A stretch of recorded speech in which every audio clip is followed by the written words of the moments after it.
This documentary looks at the life of the infamous lady-in-waiting at the Tudor court, Jane Boleyn.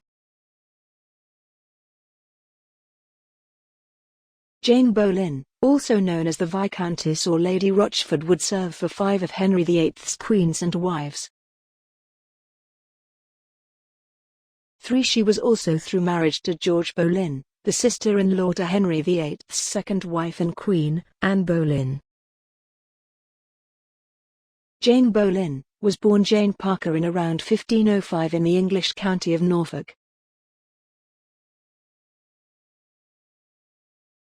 Her father was Henry Parker, 10th Baron Morley, and her mother Alice St. John.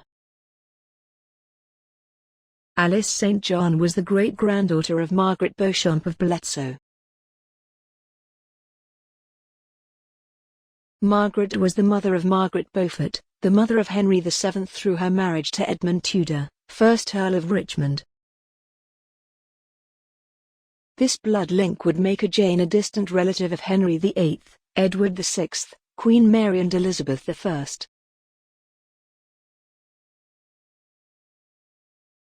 She would also be through her marriage to George Boleyn, brother of Anne Boleyn, the aunt of Elizabeth I.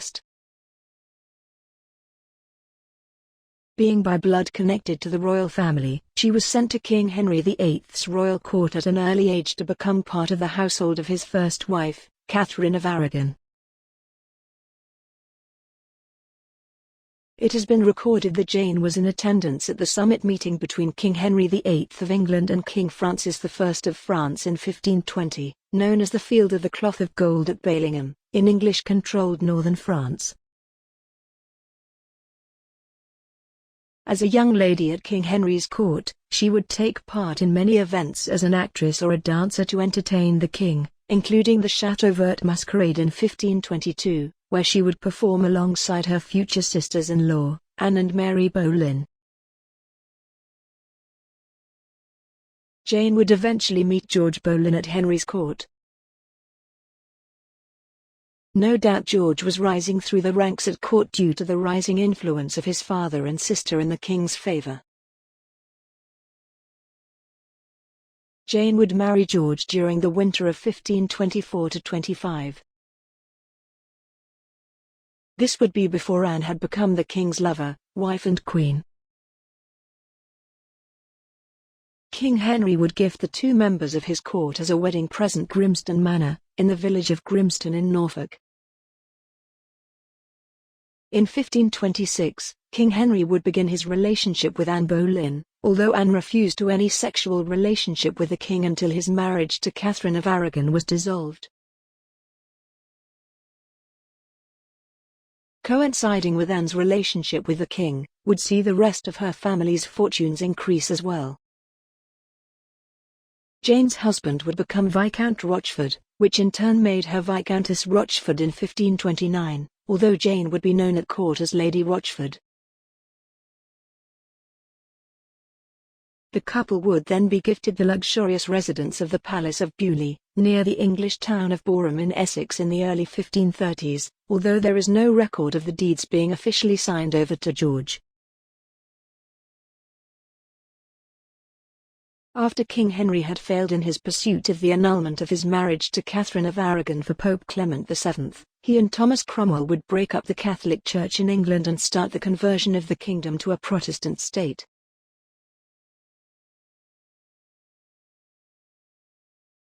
With his newfound power as the head of church in England, Henry was able to annul his marriage to Catherine and secretly wed Anne Boleyn on 25 January 1533. The marriage would make Jane sister-in-law to both the King and Queen of England. Not much is known or recorded of Jane's relationship with either Anne Boleyn or her sister Mary during their time at court.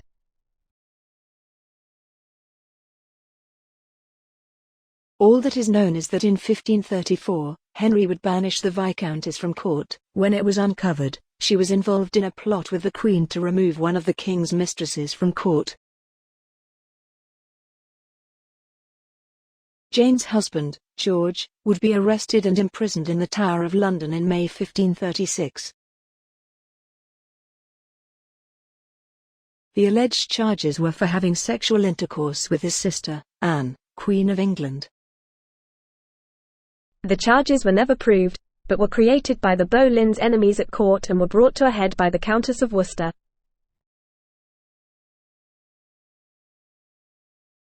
The only role Jane would have at her husband's trial was to be asked if she knew of any issues between the king and queen's sexual relationship in their marriage.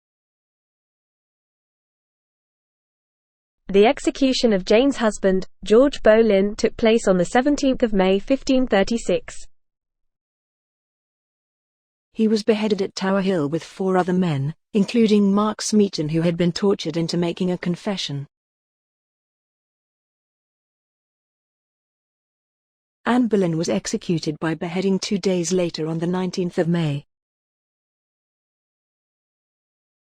She was executed by a French swordsman who was personally sent for by Henry VIII from Calais. It has never been documented if Jane attended either of the executions. Following the downfall of Anne and George Boleyn, all the land Anne had acquired during her reign as queen was lost. George's death also meant that without a male heir all of his fortune and property was also forfeit. Jane, though, would retain the title of Viscountess Rochford. She would also initially remain absent from court whilst negotiating a financial future from the king's minister, Thomas Cromwell, and also her father-in-law Sir Thomas Boleyn. She would eventually secure a pension for 100, although this was not equal to her income when married to George Boleyn. Within a year of her husband's death, her financial situation was enough to return to court as a lady-in-waiting to the new queen, Jane Seymour, and was continued to be known as Lady Rochford. In 1537, Jane Seymour would pass away after childbirth. After Jane Seymour's death, it is unsure what Jane Boleyn's role at court was, but she would return as a lady-in-waiting for Henry VIII's new queen, Anne of Cleves. It was Jane's testimony that Anne had confided in her that her marriage to Henry had not been consummated, which allowed Henry VIII to annul his marriage to Anne. It was also widely known at this time that Henry's wandering eye had caught the attention of the niece of the Duke of Norfolk, Catherine Howard. When Henry eventually married Catherine Howard, Jane would keep her role as lady-in-waiting for the new queen.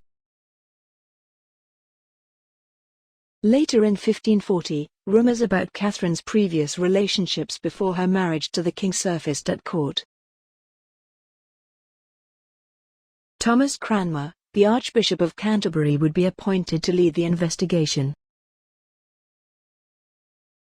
Whilst Catherine Howard was under house arrest at Syon Abbey in Middlesex. It was then discovered that Lady Rochford had been arranging secret meetings between Catherine Howard and Thomas Culpeper, a royal courtier and friend of Henry VIII. Whilst in imprisonment in the Tower of London in 1542, Jane would be continually interrogated for month after month but was never reportedly tortured. Such was the intensity of the interrogation it led to Jane have a nervous breakdown and being declared insane. At this time in England, it was against the law for a person who is insane to stand trial.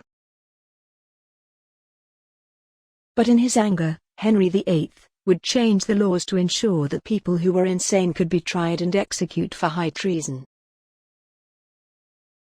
Jane would be sentenced to death on the same day as Catherine Howard, the 13th of February 1542.